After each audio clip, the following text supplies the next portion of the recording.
Fenomena Gibran yang semakin hari semakin menyala. Dan wakil presiden kita saat ini tentu memberikan historis dalam mewarnai konstelasi politik di Indonesia.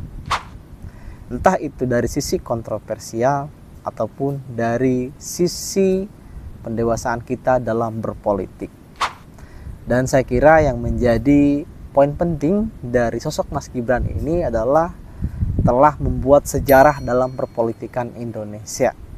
Di mana kita lihat ke belakang sedikit dari zaman Orde Lama, Orde Baru sampai kemarin pemerintahan Pak Jokowi dengan Pak Ma'ruf Amin, maka satu-satunya wakil presiden itu yang banyak menerima serangan, banyak diberitakan, banyak dikritik dan seterusnya. Itu hanya Mas Gibran. Bahkan yang sampai hari ini masih hangat adalah terkait dengan isu pemakzulan wakil presiden gitu. Jadi kalau dulu itu yang diserang atau yang diminta mundur itu presidennya. Tapi hari ini yang diminta mundur, yang mau dimakzulkan adalah wakil presidennya. Tentu ini suatu sejarah dalam perpolitikan di tanah air. Begitu kira-kira. Dan saya kira ini dengan banyaknya serangan, dengan banyaknya kritikan, dengan banyaknya pemberitaan untuk Mas Gibran, ini akan mendapatkan dampak barokahnya lah, dampak baik untuk Mas Gibran sendiri. Kenapa? Jadi begini, ketika memang seseorang itu banyak dibully, banyak yang menjatuhkan, banyak yang menyerang, maka bagi kita orang Indonesia itu biasanya mendapatkan empati yang tinggi dari publik.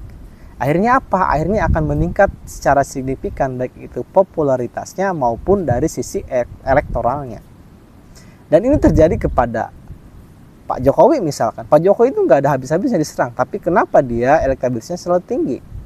Ini kita kan orang timur. Itu juga suatu dampak positif juga untuk Mas Gibran apabila, nah ada tapinya nih, apabila Mas Gibran ini bisa mengelola serangan ini, bisa mengelola kritik ini dengan baik. Apabila serangan-serangan yang dialamatkan kepada dirinya itu dia tidak terlalu responsif ya, dia harus menerima dengan lapang dada, bahkan mengeluarkan statement-statement yang saya kira seolah-olah Mas Gibran ini bijak begitu ya. Nanti publik ini akan simpati kepada dia. Jadi gini bos, sebetulnya para politik itu, para elit politik itu banyak sekali yang membuat manajemen konflik seolah-olah dia itu disakiti, dibully karena untuk apa? Untuk meningkatkan empati gitu. Itu sebetulnya banyak sekali para politikus ulung ya kan, elit-elit politik yang membuat manajemen konflik seperti itu gitu. Tapi Mas Gibran ini dengan sendirinya, dengan alamiahnya, dia diserang, dia dikritik habis-habisan ya kan. Nah tentu saja hal semacam ini tidak akan berhenti sampai Pilpres 2029 nanti, karena tujuannya memang untuk mendowngrade Mas Gibran sendiri agar tidak nanti menjadi presiden di 2029 misalkan begitu ya. Saya kira memang hal semacam ini kan tidak aneh dalam perpolitikan kita, itu saling menyerang, saling beradu argumentasi, itu kan hal yang biasa, silakan saja. Ini kan sebagai negara demokrasi kita ya, hal semacam demikian itu memang harus kita nikmati gitu. Karena sebuah proses untuk pendewasaan kita dalam berpolitik juga.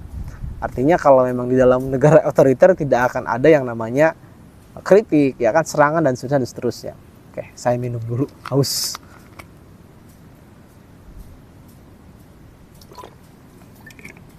Oke, kita kembali lagi ke konteks Mas Gibran ini ya. Jadi saya mengingatkan juga nih kepada kritikus ya kan, pada kelompok-kelompok yang terus konsisten mengkritik Mas Gibran.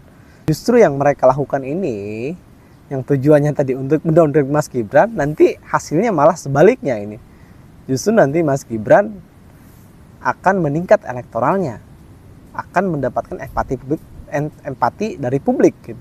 Kalau Mas Gibran bisa mengelola ini, entah itu Mas Gibrannya atau timnya. Saya kira Mas Gibran itu kan punya pengalaman panjang dalam berpolitik, walaupun dia baru, masih muda, tetapi kan dia punya sosok mastermind seperti bapaknya Pak Jokowi. Tentu saja hal-hal semacam ini sudah mereka ketahui. Dan saya kira di belakang Mas Gibran itu bukan orang-orang sembarangan, orang-orang yang ece-ece terkait dengan dunia politik. Ya mungkin ada seperti orang Pak Hasan Nasbi misalkan. Beliau kan orang-orang konsultan politik yang saya kira bukan kaleng-kaleng begitu. Jadi Mas Gibran pasti sering sharing, sering bisa meminta saran juga dari bapaknya, mungkin dari para pakar-pakar politik yang di belakang Pak Jokowi itu, ya pasti gitu. Dan saya kira sampai saat ini memang Mas Gibran itu tidak terlalu reaktif dengan apa yang dia terima terkait dengan serangan pemakjulan misalkan. Kritik-kritik lainnya banyak sekali kan. Karena memang hari ini yang dilakukan Mas Gibran itu selalu salah gitu. Ya memang selalu salah bagi mereka yang tidak suka. Mau jungkir balik, mau apapun ya kalau tidak suka ya tetap aja disalahkan gitu. Jadi saya kira ya memang sebagai pejabat publik harus menerima itu gitu. Karena ketika memang Mas Gibran melakukan hal positif, itu akan diapresiasi oleh para pendukungnya sendiri. Dan bagi yang tidak suka dengan Mas Gibran, maka itu tidak akan suka. Mau dia ngomong baik, mau dia melakukan hal baik, hal buruk, ya begitulah. Dan ini memang yang terjadi di perpolitikan kita, begitu ya. Jadi saya ingatkan kepada para pembenci ya kan, kritikus Pak Gibran, justru ini akan berdampak baik untuk Mas Gibran gitu, bukan berdampak buruk gitu. Yang tadinya mendowngrade tapi yang terjadi sebaliknya gitu. Saya kira demikian. Terima kasih. Assalamualaikum warahmatullahi wabarakatuh.